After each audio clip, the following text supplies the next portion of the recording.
이번에 이렇게요. 우리 성령의 인도를 받으면 됩니다.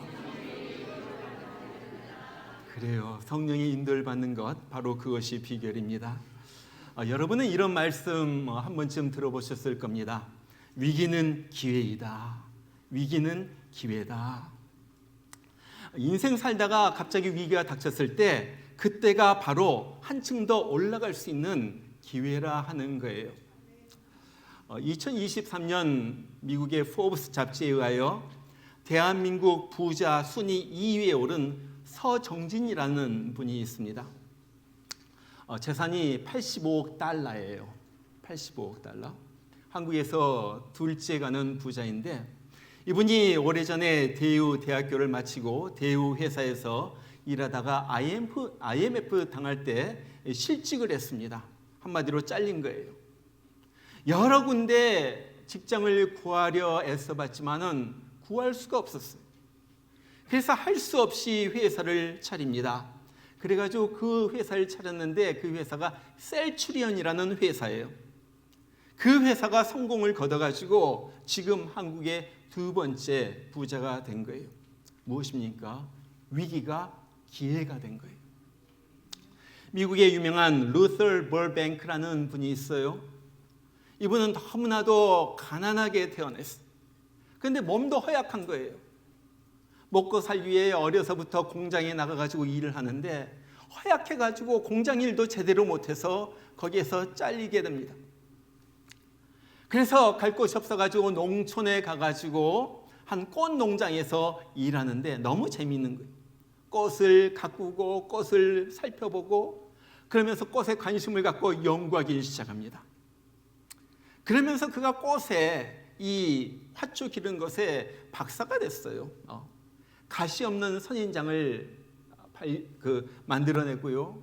벌뱅크, 자기 이름을 따서 가지고 벌뱅크 감자라는 것을 만들어내는데 굉장히 맛있는, 특별하게 맛있는 그런 감자를 갖다가 개발합니다. 그러면서 원예계에서 이 식물계에서 이름 떨치는 학자가 됐어요. 그가 자기 인생을 돌이켜보면서 한 유명한 말이 있죠. 모든 잡초는 꽃이 될 수가 있다. 기가 막힌 말이에요.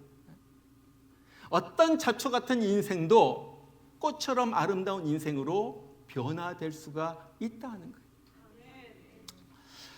이분은요, 공장에서 쫓겨났기 때문에 몸이 허약해서 공장에서 쫓겨났기 때문에 오히려 더 위대한 식물학자로 변화될 수가 있었던 거예요. 여러분, 그런 사람이 역사에 보면 많이 나옵니다. 월트 디즈니도 그랬고요. 힐튼 호텔을 시작한 컨래드 힐튼도 마찬가지였어요. 이 사람들 모두 삶의 극한적인 위기에서 그것을 극복해내가지고 더욱더 한층 뛰어넘는 역전의 기회로 만든 사람들이에요. 여러분, 그러나 아무나 위기를 겪는다고 이렇게 역전의 기회, 성공의 기회가 만들어지는 것은 아니에요. 어떤 사람에게 이런 기회가 주어집니까? 믿음을 갖고 믿음의 눈으로 내 인생을 바라보면서 용기를 갖고 하나님께서 주시는 인도하심을 받아가지고 미래를 개척하는 사람이 이 위기가 오히려 변화해서 축복의 기회가 된다 하는 거예요. 이런 면에서 볼 때 나오미는 위기를 축복의 기회로 만든 사람이었습니다. 우리가 지난 시간에 루시 보아스 밭에 가가지고 일하면서 이삭을 많이 주워온 것을 우리가 보았어요. 이제 먹을 것이 넉넉해졌어요. 살림이 좀 나아졌다는 거예요. 그런데 이것이 계속되는 것이 아니죠. 왜? 추수가 끝나면은 이삭을 줍는 것도 끝쳐지기 때문에 그런 거예요. 오늘 23절에 그렇게 말합니다. 이에 루시 보아스의 소녀들에게 가까이 있어서 보리 추수와 밀 추수를 마치기까지 이삭을 주우며 그의 시어머니와 함께 거주하니라. 처음엔 보리 이삭을 줍다가 그 다음에 그것이 끝나자 밀 이삭을 다시 줍는 거예요. 이 보리 추수, 밀 추수하는 기간이 보통 한 2달 정도 됩니다. 7주 내지 한 2달 정도 돼요. 2달 동안 열심히 밭에 나가가지고 이삭을 주면서 이제 풍족하게 잘 살았어요. 그런데 그 추수가 이제 끝난다는 거예요. 그럼 이제 어떻게 살아야 됩니까? 남들은 이제 추수가 끝나면서 야, 추수 많이 해가지고 편안하게 잘 살게 되었다 하는데 나오미와 룻은 오히려 궁핍해지는 거예요. 베들레헴에 왔을 때 그 형편으로 다시 돌아가게 되는 거예요. 그러니까 불안해지고요, 염려가 되죠. 인생의 위기가 닥쳐온 거예요. 근데 사실 이것은 걱정을 안 해도 되는 위기입니다. 왜냐하면요, 그동안에 나오미, 룻, 사람이 달라져 있기 때문에 그런 거예요.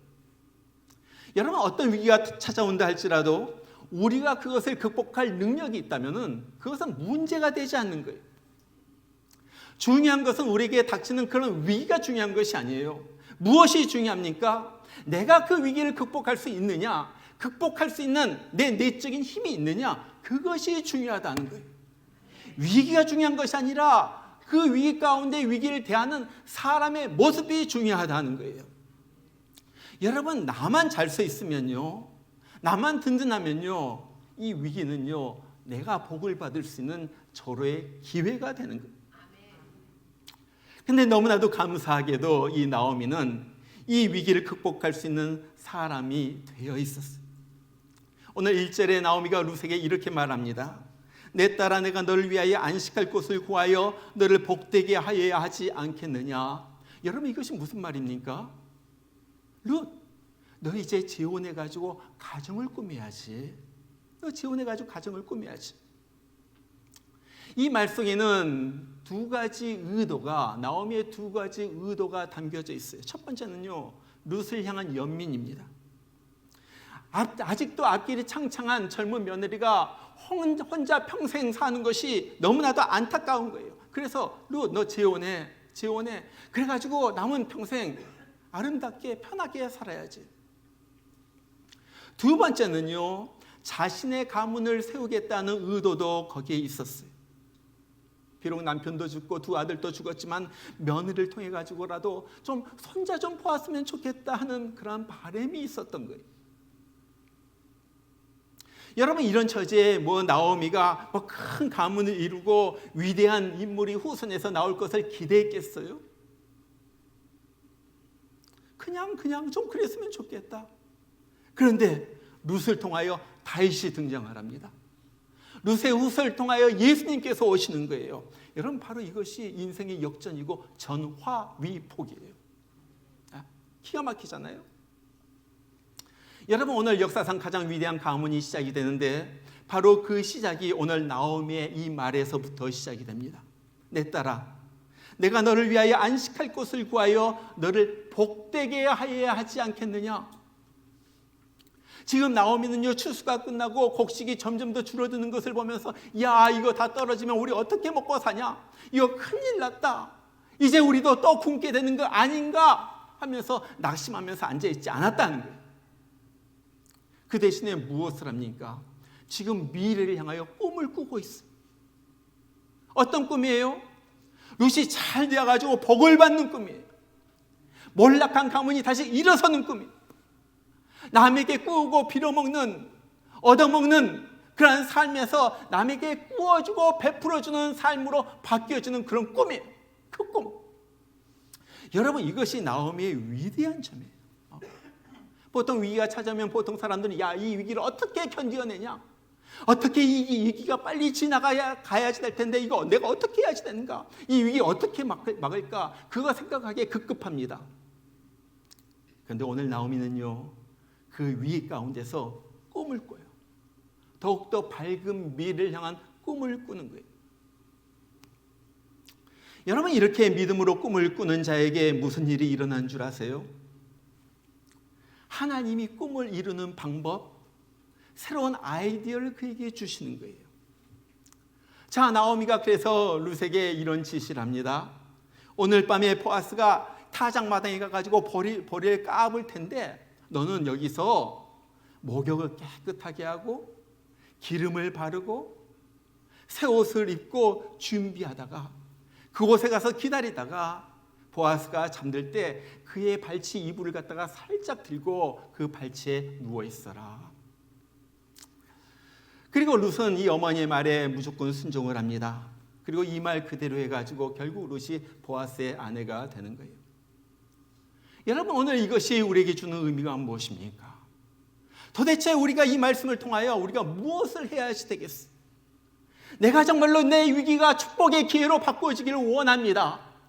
그런 사람이 무엇을 준비해야 되겠는가 하는 거예요. 오늘 나오미는 룻에게 이 세 가지를 준비시킵니다. 오늘 이 세 가지가 우리가 또한 준비해야지 될 거예요. 자, 첫 번째, 목욕을 해라 그래요. 목욕을 해라. 우리가 목욕은요, 몸에 더러운 것을 다 씻어내는 것이죠. 그것이 목욕이에요.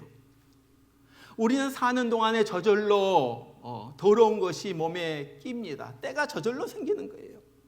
노폐물이 저절로 나오죠. 마찬가지로 우리 마음에도 더러운 것들이 끼기 시작해요. 살다 보니까 누가 미운 거예요. 살다 보니까 원망이 나오는 거예요. 살다 보면 울컥울컥 쌓인 것이 올라올 때가 있어요. 마음이 더러워진 거예요. 오늘 몸을 씻으라는 말을 우리에게 적용을 한다면 이런 우리 마음의 모든 더러운 것들을 씻어내라는 거예요. 하나님의 새로운 역사가 일어나는 것을 내 삶 가운데서 경험하기를 원한다면 내가 먼저 해야지 될 것이다. 너의 과거의 모든 더러운 것을 씻어내라. 여러분, 몸에 더러워지면요, 거기에서 악취가 납니다. 마찬가지로 우리의 마음이 더러우면요, 거기에서 나쁜 감정의 악취가 거기에서 풍기기 시작해요. 한국에서 이모라는 40살 된 어떤 남자가 자기 이웃, 같이 한 집에 새들어 사는 이웃, 같이 술 마시다가 자기를 화나게 했다고 해가지고 칼로 찔러가지고 그 자리에서 죽였어. 그런 일이 있어. 같이 이 새 집에서 같이 사는데 이 술 마시다가 이 사람이 그런 얘기를 하는 거예요. 야, 너 잡도 없이, 너 직업도 없이 그렇게 맨날 술만 마시고 놀기만 하면 어떻게 하냐? 그 말 한마디 했다고 화가 폭발하면서 들어가가지고 칼 가지고 와가지고 찔렀어요. 여러분, 왜 이런 일이 일어납니까? 지금 현실도 문제이지만은 과거의 상처 때문에 그래요. 상처 때문에. 과거에도 수많은 사람들로부터 그 얘기를 들었거든요. 내 자존심을 갖다 건드리는, 나의 인격을 무시하는 그런 말을 들었거든요. 그것이 꾹꾹 내 속에 있다가 이 말 한마디에 폭발하면서 어쩔 수 없어 주저하지 못하고 칼을 갖다가 그 사람을 찔러가지고 죽인 거예요.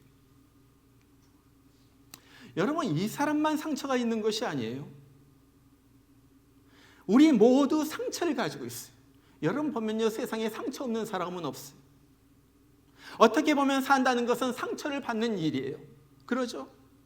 우리는 매일매일 살면서 이 일, 저 일, 또 이 사람, 저 사람으로부터 상처를 받으면서 살아요. 중요한 것은 이 상처를 씻어내지 아니하면은 더 밝은 미래로 나갈 수가 없다는 거예요. 나갈 수가 없다. 여러분, 모세를 보면 모세는 상처를 많이 받았던 인물이에요. 딱 태어나 보니까 그 신분이 노예로 태어난 거예요. 노예 가정에 태어난 거예요. 자기 잘못 하나도 아니죠. 히브리 사내 아이는 다 죽이라는 바로의 명령이에요. 죽을 뻔하다가 정말 어떻게 해가지고 구사일생으로 겨우 살아났어요.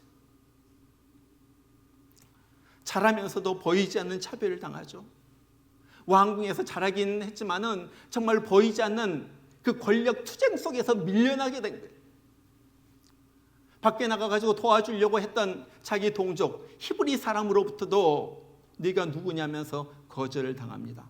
여러분, 이것이 전부 모세의 마음속에 사라진 것이 아니라 트라우마로 남았어요. 깊은 상처로 꾹꾹 눌러져 있었던 거예요. 이 과거의 상처를 가진 모세에게 하나님께서 나타나셔가지고, 야 모세야, 내가 너를 사용하겠다. 이제 너 바로에게 가가지고 내 백성을 나오게 하라. 그러면서 내 백성을 구원해 내라. 그랬을 때 모세는요, 뭐 1초도 생각하지도 않아요. 단번에 거절합니다. 하나님, 저는 못해요. 다른 사람을 보내시죠. 다른 사람, 나보다 더 훌륭한 사람, 나보다 더 뛰어난 사람, 말도 능한 사람, 그런 사람 많잖아요. 그런 사람을 보내시죠. 무엇입니까? 이 과거의 거절감의 상처가 미래로 나아갈 수 있는 발목을 딱 잡은 거예요. 여러분, 과거의 상처를 씻어내야만 밝은 미래로 우리가 나갈 수가 있다는 거예요. 반면에 요셉은요, 과거의 상처를 잘 씻었던 인물이죠. 요셉 보세요. 전부 다 억울한 일들, 세상에 내가 뭘 그렇게 잘못했다고 나를 갖다가 형들이 죽이려고 합니까?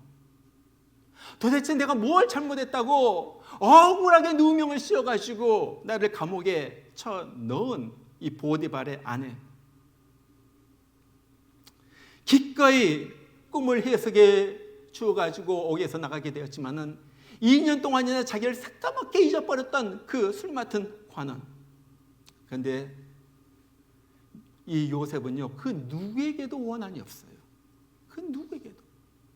여러분 보면요, 요셉이 잘못한 건 하나도 없어요. 다 억울하게 당한 거예요.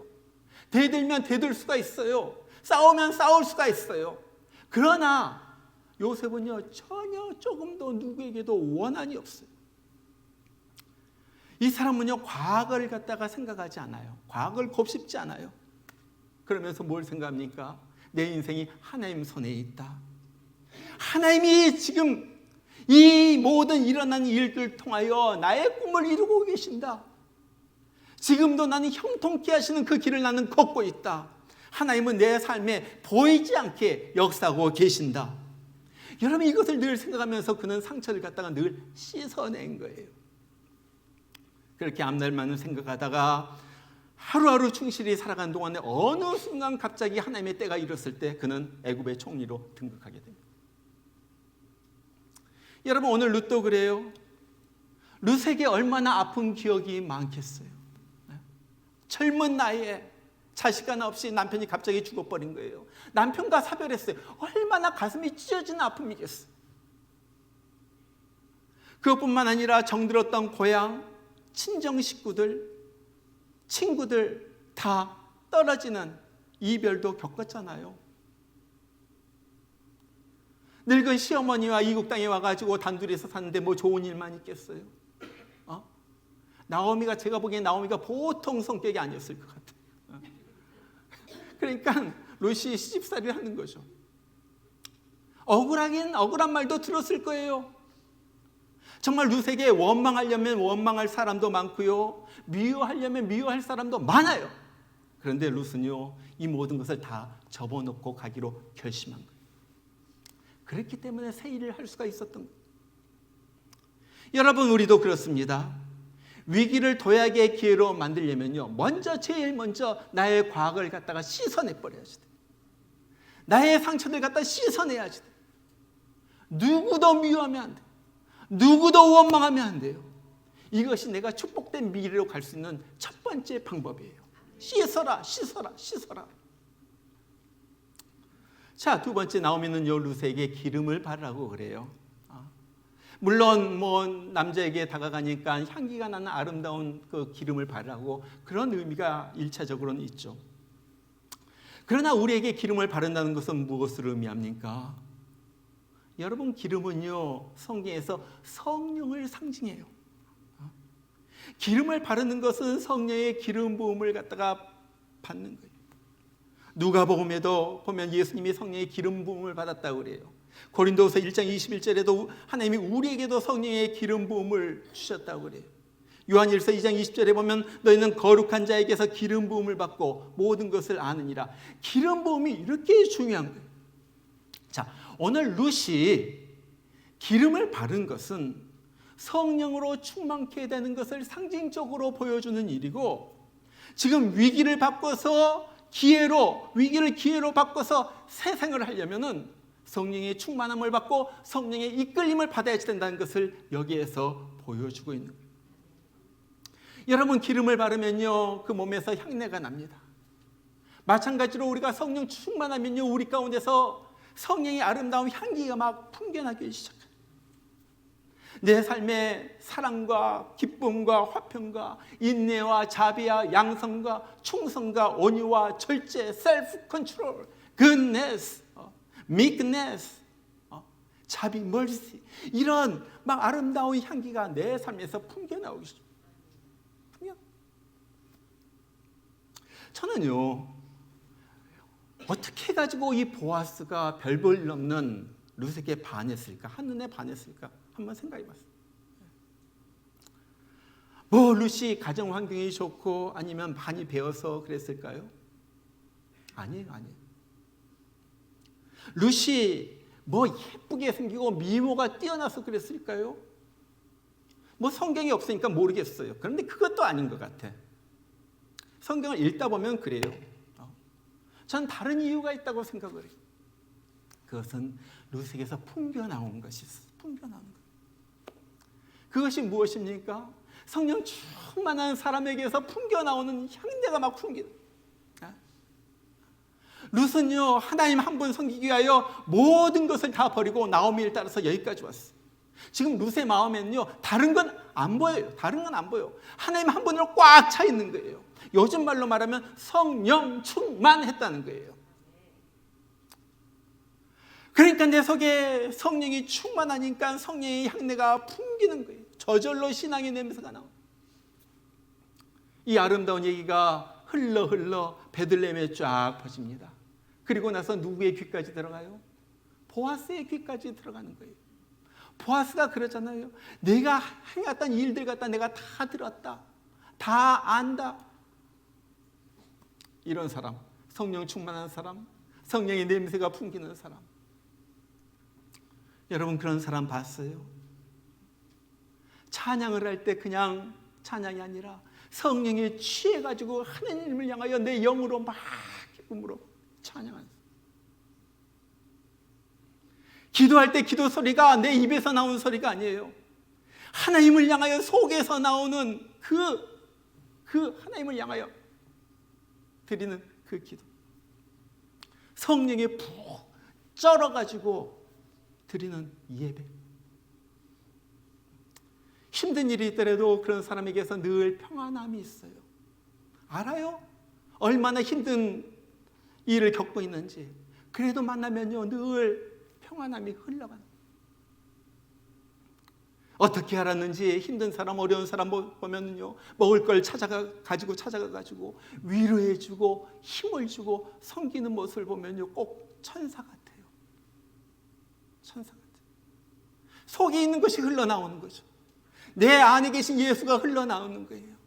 내 안에 계신 성령님이 저절로 내가 자랑하지 않아도 내가 말하고 떠벌리지 않아도 그냥 그의 삶에 보면 은혜가 되는 거예요. 이런 사람은 성령에 이끌려서 삽니다. 성령께서 그의 인생길을 손붙잡아서 인도해 주시는 거예요. 여러분 우리는요 성령의 인도함을 받아서 살아야지 돼요. 정말로 성령의 기름에 흠뻑 젖어가지고 영어로 말하면 saturate 돼가지고 완전히 더 이상 찰 수가 없을 만큼 차가지고 내가 입에서 성령의 얘기가 나오고 내가 입만 열면 복음 얘기가 나오고 예수가 증거가 되고 내 삶에서 예수로 꽉 차가지고 예수가 흘러나오는 삶, 기름이 막 저절로 흘러나오듯이 그런 삶을 살아가는 사람. 이런 사람 성령께서 어떤 위기 가운데서도 그를 복으로 바꿔주신다는 거예요. 위기를 축복으로 바꾸는 두 번째 방법은 성령 충만이었어요. 자, 세 번째, 나오미는 새 옷을 입게 해요. 우리 한국말 성경에는 그냥 의복이라고 나오지만 영어 성경에는 best clothes 이렇게 번역이 돼요. 그냥 룻이 평소에 입고 다니는 그런 옷이 아니라 최고의 옷, 가장 아껴두었던 그 옷을 입고 나가라는 거예요. 여러분 이 옷이 상징하는 것이 무엇입니까? 요한복음 19장의 8절에 보면은 하늘나라에서 천국 혼인잔치가 열려요. 그리고 그 예수의 신부들이 다 옷을 입고 있었는데 거기에서 깨끗하고 흰 세마포 옷을 입고 있어요. 그리고 나서 그 옷이 무엇을 의미하는지 설명이 바로 그 다음 절에 나와요. 그에게 빛나고 깨끗한 세마포 옷을 입도록 허락하셨으니 이 세마포 옷은 성도들의 옳은 행실로다. 옷이 옳은 행실이라는 거예요. 여러분 이거 잘 봐야지 돼요. 지금 룻이 자기의 신랑이 될 보아스 앞에 새 옷을 입고 나가는 것은 천국 혼인잔치에 신랑 되신 예수 앞에 흰 세마포 옷을 입고 선 이 성도의 거룩한 성도의 모습을 거기에서 반영으로 보여주고 있는. 그러면서 뭐라고 그래요? 그 옷은 옳은 행실이다. 여러분이 옷을 입었다는 것은 룻이 옳은 행실을 가지고 보아스 앞에 나아갔다는 거예요. 무엇이 옳은 행실입니까? 여러분 성경에서 의롭다고 할 때 그건 두 가지예요. 하나는 믿음을 갖다가 의롭다고 그래요. 그 다음에 또 하나 따라오는 것이 믿음에 따르는 순종을 의롭다고 하는 거예요. 옳은 행실이라는 것이 무엇입니까? 하나님의 말씀에 그냥 순종해가지고 움직이는 바로 그 행실이 옳은 행실이에요. 그리고 그것이 깨끗하고 흰 세마포 옷을 입는 거예요. 여러분, 옳은 행실, 다른 말로 말하면 순종하는 삶. 여러분, 룻의 삶을 보면요, 룻은 한마디로 순종의 사람이에요. 오늘 1절부터 4절까지 보면 룻은 어머니의 말을 잘 듣죠. 그리고 나서 5절에 바로 룻이 이렇게 대답을 해요. 어머니의 말씀대로 내가 다 행하리이다. 그리고 6절에 또 이런 말이 나와요. 그가 타작마당으로 내려가서 시어머니의 명령대로 다 하니라. 여러분, 시어머니가 명령한 것이 무엇이었어요? 뭐였어요? 세 가지. 룻, 목욕하고 기름을 바르고 새 옷을 입고 보아스의 타작마당으로 가가지고 보아스가 잠을 잘 때 살짝 그의 이불을 들치고 그의 발치에 누워라.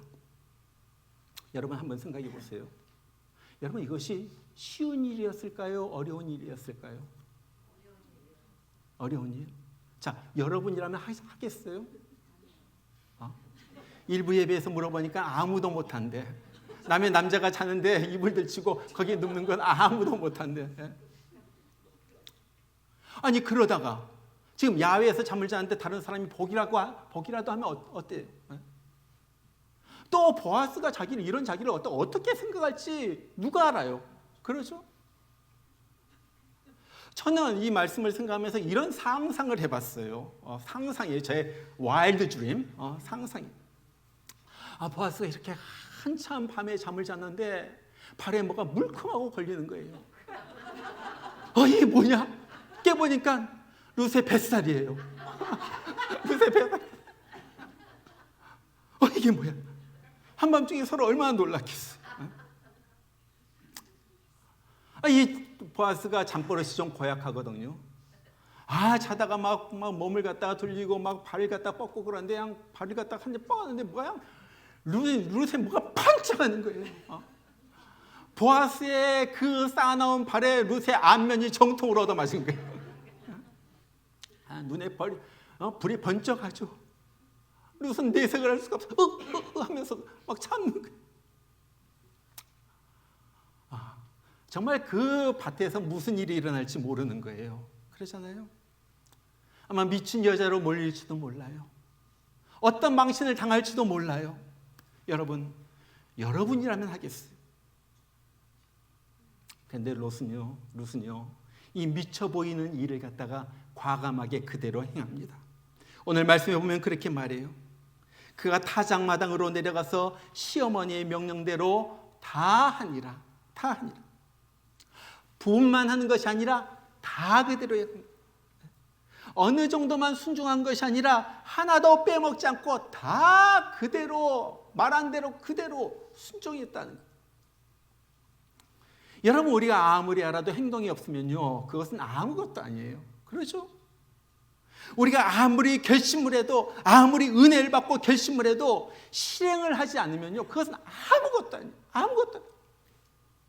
자, 묻습니다.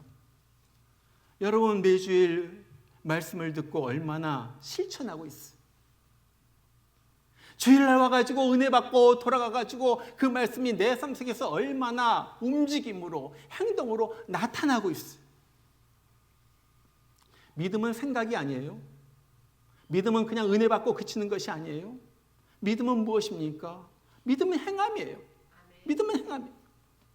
그리고 그 행할 때 하나님의 역사가 나타나게 돼요. 캐나다의 한 가난한 집안에서 태어나가지고 아주 당대의 부자가 된 깁스라는 사람이 있었어요. 얼마나 가난했는지 물방앗간에 거기에서 심부름꾼으로 시작을 합니다. 온갖 고생한 다음에 거부가 됐어요. 자기가 땅이 20만 에이커를 갖다가 소유하게 되었고요. 그 당시 카나다 철도를 넣는데 철도 280마일을 갖다가 소유하게 되었다고. 엄청난 부자. 어느 날 기자와 인터뷰하는 가운데 기자가 그렇게 묻죠. 당신의 성공의 비결은 무엇이었습니까? 예, 저의 성공의 비결 글쎄요. 아마 이 세 가지를 말할 수가 있을 것 같습니다. 첫째, 절대로 술을 마시지 말 것.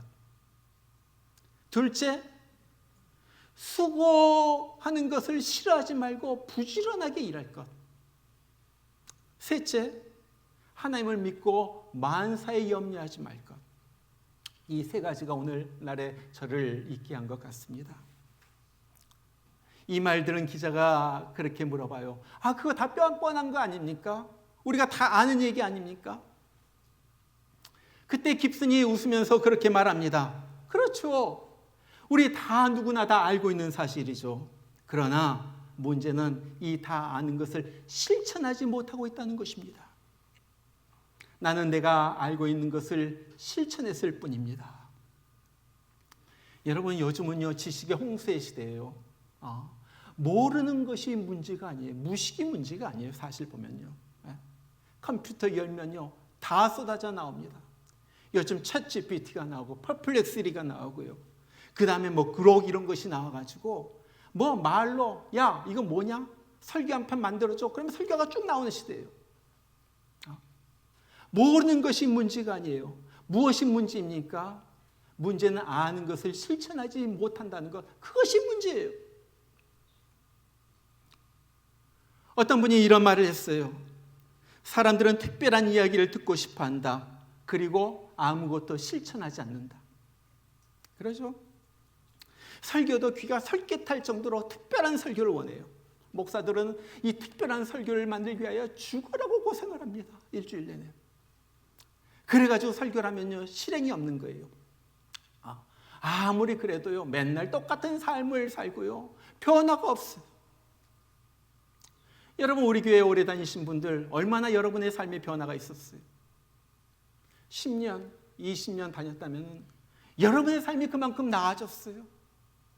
우리가 은혜를 받는데 그 은혜에 합당한 생활을 우리가 하고 있는가 하는 거예요.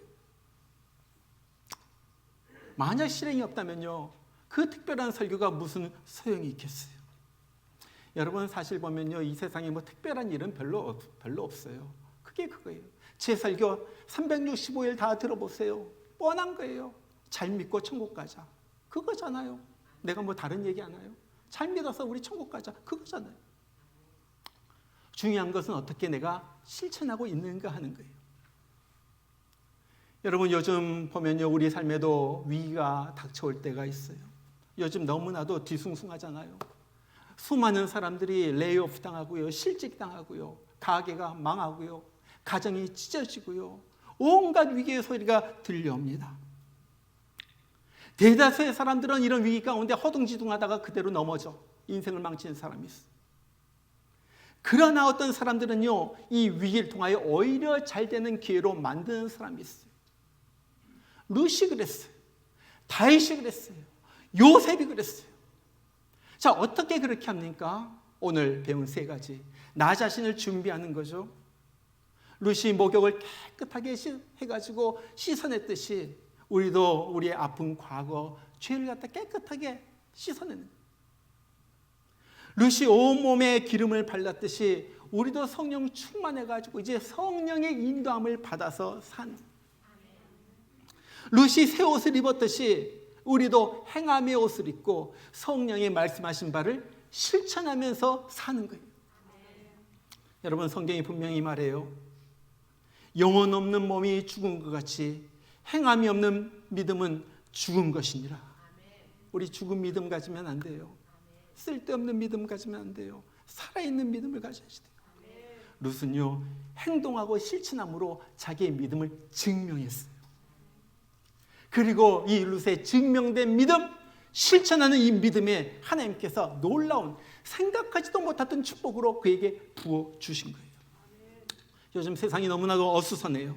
여러분, 그럴 때일수록 우리가 왔다 갔다 하면 안 돼요. 흔들리면 안 돼요. 말씀 꼭 붙잡고 순종하는 믿음의 삶을 살아가지고 더 좋게 하시는, 위기가 오히려 더 큰 축복의 기회가 되는 그러한 삶을 사는 여러분들 되시길 주의 이름으로 축원합니다. 우리 같이 한번 기도해요. 같이 기도하겠습니다. 주님, 오늘 말씀을 들었습니다. 위기 가운데서 우리를 더 좋게 하신 하나님, 기적을 베푸신 하나님, 더 아름답게 하신 하나님, 내가 상상도 못했던, 내가 생각지도 못했던 그 일을 이루시는 나의 하나님, 정말로 우리가 오늘 말씀을 통하여 배웠습니다. 우리의 과거가 깨끗하게 씻겨지길 원합니다.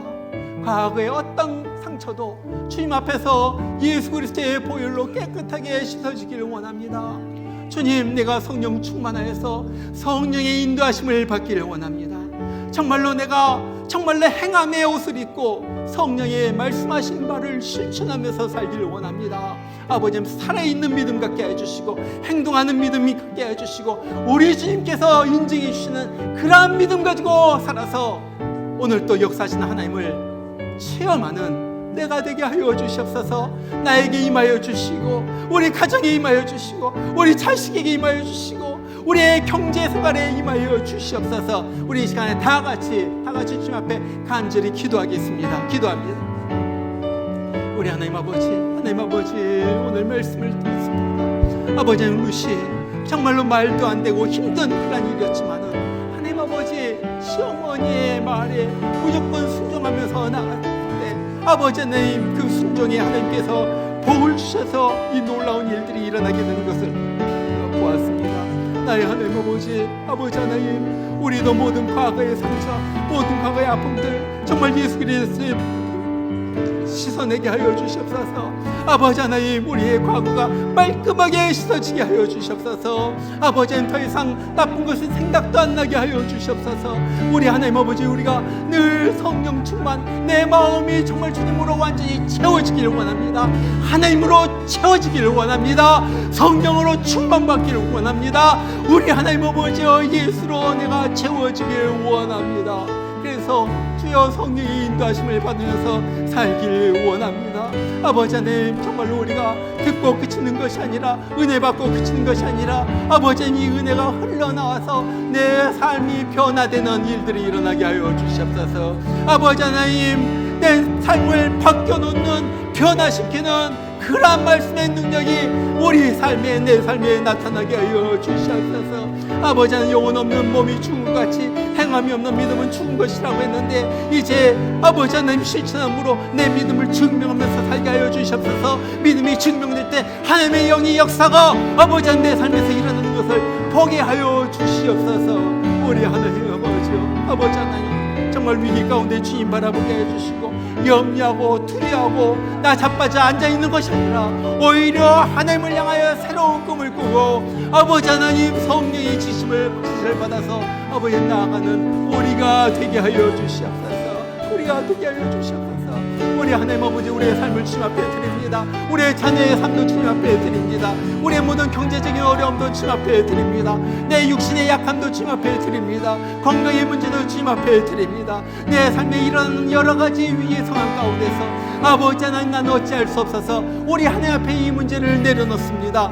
나의 하나님 아버지, 주님께서 거두어 주시고 하나님의 기쁘신 뜻, 우리 생각하지도 못했던 하나님의 놀라우신 역사하심이 내 삶에 펼쳐져서 나를 구원하여 주시고 끄집어내 주시고 거기에서 건져 주시고 아버지께서 새로운 반석 위에 든든히 서는 내 인생이 되도록 우리 하나님 아버지께서 역사하여 주시옵소서. 아버지 하나님, 주님 더욱더 바라봅니다. 주님 더욱더 의지합니다. 우리 하나님 아버지, 우리 하나님 아버지요, 우리 삶 가운데서 주의 성령께서 이 시간에 부르짖어서 기도하는 주의 사람들 심령 가운데 머리 가운데 손을 얹어서 안수하여 주시고 기름으로 충만케 하여 주시옵소서. 주님 감사합니다.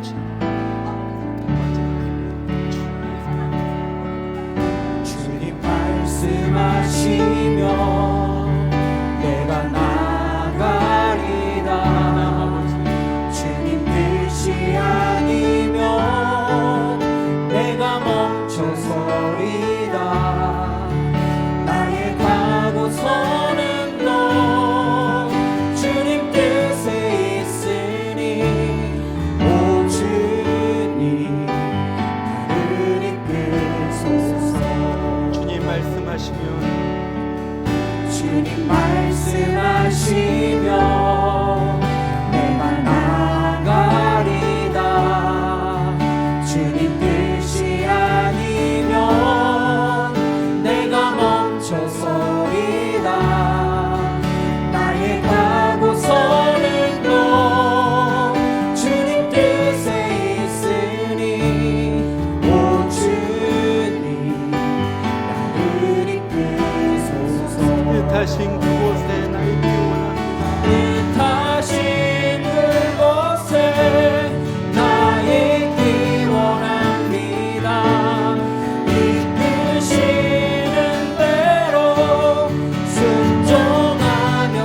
뜻하신 그곳에 뜻하신 그곳에 나 있기 원합니다. 이끄시는 대로 순종하며 살리니 연약한 내 영혼 통하여 일하소서. 주님 나라와 그 뜻을 위하여 오 주님 나를 이끌. 우리 일어나서 다시 한번 처음부터 부릅니다. 주님 말씀하시며 주님 말씀하시며 내가 나가리다. 주님 뜻이 아니면 내가 멈춰서리다. 나의 가고 서는 곳 나의 가고 서는 곳 주님 뜻에 있으니 오 주님 나를 이끄소서. 주님 말씀하시면 내가 나아가리라. 주님 말씀하시며 내가 나가리다. 주님 뜻이 아니면 내가 멈춰서리다. 나의 가고 서는 곳 주님 뜻에 있으니 오 주님 나를 이끄소서. 뜻하신 그곳에 뜻하신 그곳에 나 있기 원합니다. 이끄시는 대로 순종하며 살리니 연약한 내 영혼 통하여 일하소서. 주님 나라와 그 뜻을 위하여 뜻하신 그곳에 나 있기 원합니다.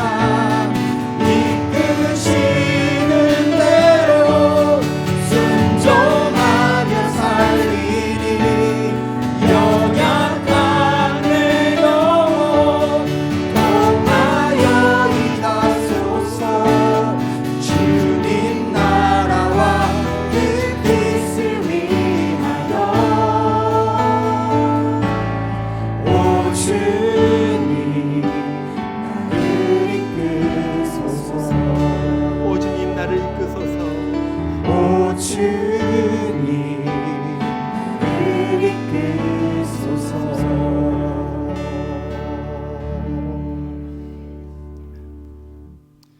I will do whatever you say, Ruth answered.